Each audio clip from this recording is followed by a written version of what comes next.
Yeah, okay. Okay, look.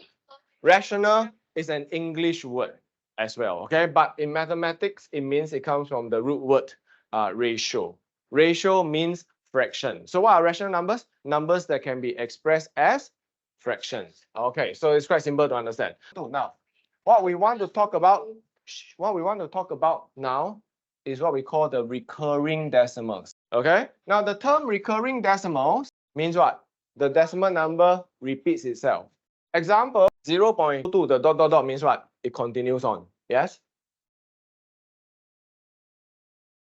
Yeah, wait. I know you like this kind of question, okay? But one thing at a time, those are called irrational.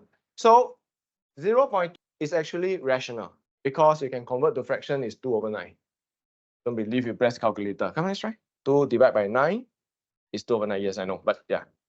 Okay? Yeah, it never ends, but it's a fraction.